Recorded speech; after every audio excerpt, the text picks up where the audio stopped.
यंदा शेतकऱ्यांचा सातबारा कोरा होईल अशी अपेक्षा शेतकऱ्यांना होती, कारण राज्यामध्ये शेतकऱ्यांच्या कर्जमाफीसाठी मोठं आंदोलन बच्चू कडू यांनी राबवलं होतं आणि त्यानंतर शेतकऱ्यांना मोठी आशा होती। त्यानंतर पावसाळी अधिवेशन विधिमंडळामध्ये सुरू असताना शेतकऱ्यांना वाटत होतं की आपला सातबारा यावर्षी कोरा होईल, कारण शेतकऱ्यांना भाजपनं निवडणुकीच्या पूर्वी विधानसभेच्या निवडणुकीच्या अगोदर आश्वासन दिलं होतं की आम्ही सत्तेत आल्यानंतर शेतकऱ्यांची कर्जमाफी करू। मात्र शेतकऱ्यांची कर्जमाफी तर सोडा, विधिमंडळाच्या अधिवेशनामध्ये शेतकऱ्यांबद्दल आणि शेतकऱ्यांच्या योजनासाठी, शेतकऱ्यांच्या हमी भावासाठी आणि शेतकऱ्यांचं भविष्य उज्ज्वल करण्यासाठी एकही आमदार बोललेला नाही आणि एकही मंत्री बोललेला नाही।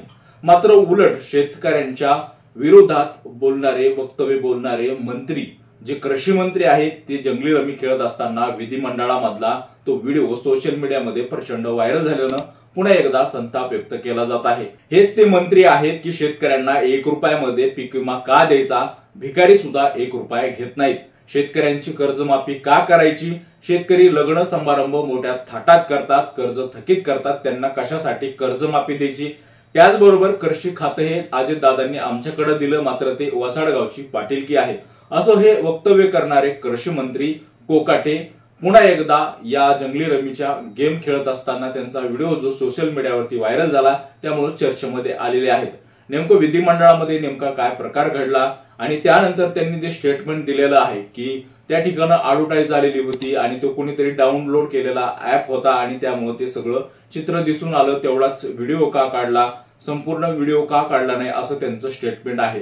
मात्र त्या ठिकाणी नेमकं काय घडलेलं आहे आणि नागरिकांमधून या प्रकरणी काय काय प्रतिक्रिया येत आहेत ते आपण जाणून घेण्याचा प्रयत्न करणार आहोत।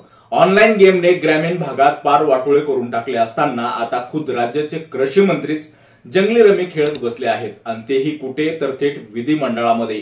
जंगली रमी पे आवना महाराजच्या आव्हानाला बळी पडून राज्याचे कृषी मंत्री राज्याची तिजोरी अशी ऑनलाईन गेम मध्ये लुटत असतील तर आता बोलायला शब्द उरले नाहीत। राज्यात मराठवाडा शेतकऱ्यांच्या बाबतीत मसनवाटा बनला आहे। दररोज 8 शेतकरी मरणाला जवळ करत आहेत, त्यात भेटायला कृषी मंत्र्याकडे वेळ नाही।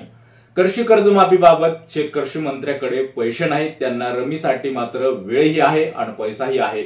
ही महाराष्ट्रासाठी खूप मोठी शोकांतिका आहे की आपल्या राज्याचा कृषी मंत्री विधिमंडळामध्ये ऑनलाईन जंगली रमी खेळत असताना सत्ताधारी गटातील सर्व पक्ष शुद्धीकरण केंद्र बनले आहेत। भ्रष्टाचार करा, अभिविचार करा आणि सत्ताधारी पक्षात जा, सगळं पवित्र होतं। त्यात आता मंत्री जंगली रमी पे आवना महाराज ते भुलले असतील तर आम्हा शेतकऱ्यांचं वाटोळं व्हायचं काय राहिलं आहे। मागच्या 2 दिवसापूर्वी राज्याच्या राजकारणातून एक मोठी बातमी समोर आली आहे। कृषी मंत्री माणिकराव कोकाटे यांचा विधिमंडळामध्ये गेम खेळत असतानाचा व्हिडिओ समोर आला आहे। राष्ट्रवादी शरद पवार गटाचे आमदार रोहित पवार यांनी हे व्हिडिओ X वर पोस्ट केला असून रमी खेळत असल्याचा दावा केला आहे। सत्तेतल्या राष्ट्रवादी गटाला भाजपला विचारल्याशिवाय काहीच करता येत नाही, म्हणून शेतीचे असंख्य प्रश्न प्रलंबित असताना राज्यात रोज 8 शेतकरी आत्महत्या करत असताना सुद्धा काही कामच नसल्याने कृषी मंत्र्यावर रमी खेळण्याची वेळ येत असावी। रस्ता भरकटलेल्या या मंत्र्यांना आणि सरकारला पीक विमा, कर्जमाफी, भावांतरची मागणी करणाऱ्या शेतकऱ्यांची कभी गरीब किसानों की खेती पर भी आओ ना महाराज ही अर्थहाक ऐकू येईल का, असं रोहित पवार यांनी म्हटलं आहे। कृषी मंत्री माणिकराव कोकाटे यांनी जंगली रमी खेळत असतानाचा हा व्हिडिओ सोशल मीडियावर व्हायरल झाल्यानंतर महाराष्ट्रातून आणि शेतकऱ्यातून संताप व्यक्त केला जात आहे। वेगवेगळ्या नेत्यांनी देखील त्यांच्या विरोधामध्ये त्यांचं स्पष्टीकरण दिलेलं आहे। माणिकराव कोकाटे यांनी देखील त्यांचं स्पष्टीकरण दिलेलं आहे। मात्र या प्रकरणानंतर महाराष्ट्रामध्ये पुन्हा एकदा या सरकारवर टीका केली जात आहे। त्याचबरोबर शेतकऱ्यांमध्ये समाधान नाहीये, शेतकऱ्यांची कर्जमाफी व्हावी अशी शेतकऱ्यांना अपेक्षा आहे।